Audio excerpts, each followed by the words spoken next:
امریکہ اور ایران کے درمیان 60 روز کی جنگ بندی میں توسیع پر دوبارہ اتفاق ہو گیا ہے۔ العربیہ کی جانب سے یہ دعویٰ کیا گیا ہے۔ امریکہ اور ایران کے درمیان 60 روز کی جنگ بندی آج ختم ہو رہی ہے۔ جنگ بندی کے دوران امریکہ اور ایران میں جھڑپیں بھی جاری رہیں۔ دونوں ممالک نے ایک دوسرے پر جنگ بندی کی خلاف ورزی کے الزامات بھی عائد کیے۔ تو آپ کو اپڈیٹ کر رہے ہیں، امریکہ اور ایران کے درمیان 60 روز کی جنگ بندی میں توسیع پر دوبارہ سے اتفاق ہو گیا۔ العربیہ نے یہ دعویٰ کیا ہے امریکہ اور ایران کے درمیان 60 روز کی جنگ بندی آج ختم ہو رہی ہے۔ جنگ بندی کے دوران امریکہ اور ایران میں جھڑپیں بھی جاری رہیں۔ دونوں ممالک نے ایک دوسرے پر جنگ بندی کی خلاف ورزی کے الزامات عائد کیے۔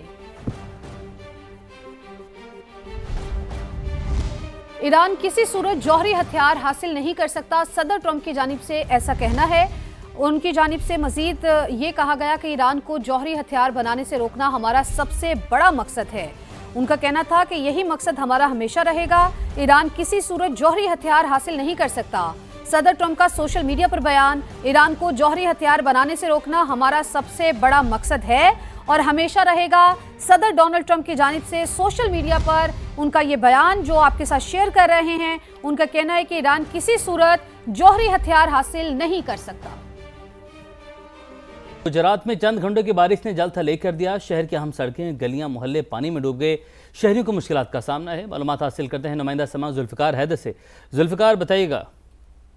جی بالکل، گجرات میں جب بھی بارش ہوتی ہے شہر کی گلی محلے اور اہم شاہراہیں پانی میں ڈوب جاتی ہیں۔ اب 85 ملی میٹر بارش نے گجرات میں ایک بار پھر جل تھل ایک کر دیا ہے۔ شہر کی عام شاہراہیں ہوں، گلی محلے ہوں، وہ تالاب کا منظر پیش کر رہے ہیں۔ شہریوں کو آمد و رفت میں شدید مشکلات کا سامنا ہے، جبکہ واسا کی کارکردگی صرف جو ہے وہ سوشل میڈیا اور کاغذوں تک محدود دکھائی دیتی ہے۔ بارش رکے ہوئے جو ہے وہ 7 گھنٹے کا وقت گزر چکا ہے، لیکن ابھی بھی گجرات کی عام شاہراہیں اب پانی میں ڈوبی ہوئی ہیں۔ کاروباری زندگی مفلوج ہے۔ شہریوں نے جو ہے وہ متعلقہ حکام سے مطالبہ کیا ہے کہ اب بارش سے پہلے جو ہے وہ نکاسیاب کے پیشگی اقدامات کیے جائیں تاکہ شہریوں کو آمد و رفت میں جو مشکلات ہیں ان کا سامنا نہ کرنا پڑے۔ شہریوں نے متعلقہ حکام سے اس حوالے سے فوری نوٹس کا مطالبہ کیا ہے۔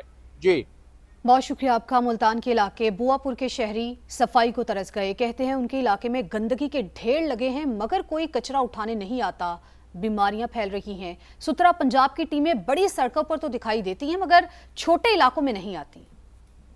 جب سے یہ ستھرا پنجاب شروع ہے یہ بوا پور میں کوئی بھی آج تک نہیں آیا، حالانکہ بوا پور کے ملازم بھی ہے ستھرا پنجاب میں، لیکن کوئی صفائی کے لیے نہیں آتا۔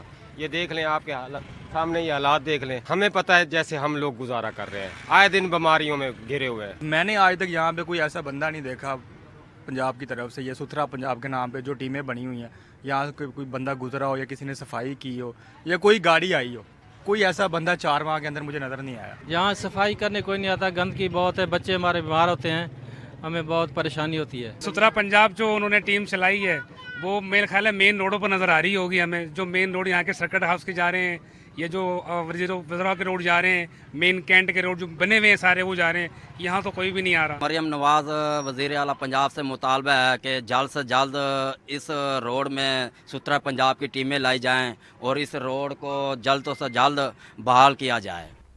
دیگر خبروں میں آپ کو بتاتے ہیں، آزاد کشمیر کے انتخابات میں کامیاب ہونے والے عوامی دست و بازو پارٹی کے ساجد اقبال پاکستان مسلم لیگ نون میں شامل ہو گئے۔ وزیراعظم کے مشیر رانا ثناء اللہ کے ساتھ پریس کانفرنس میں شمولیت کا اعلان کیا۔ رانا ثناء اللہ کہتے ہیں الیکشن کے 3 مراحل ہو چکے، نون لیگ اکثریت کے ساتھ حکومت بنائے گی۔ کشمیر میں الیکشن کے جو 3 فیزز سے وہ مکمل ہو چکے ہیں۔ P M L N Azad Kashmir اپنی اکثریت سے جو ہے وہ فالو کرتے ہوئے ان کی توضیح کرتا ہے، تشریح کرتا ہے اور اس کے بعد ان کو جسٹیفائی کرتا ہے اور ان کے لیے ایک راستہ نکالتا ہے ریگولیشن کے ذریعے۔ تو میں یہ سمجھتا ہوں کہ اگر قوم اس بات پر متفق ہو جاتی ہے یا فیصلہ ساز پالیسی میکرز اس بات پر متفق ہو جاتے ہیں کہ نئے صوبوں کی پاکستان کو ضرورت ہے، ذاتی طور پر میں سمجھتا ہوں بالکل ہے۔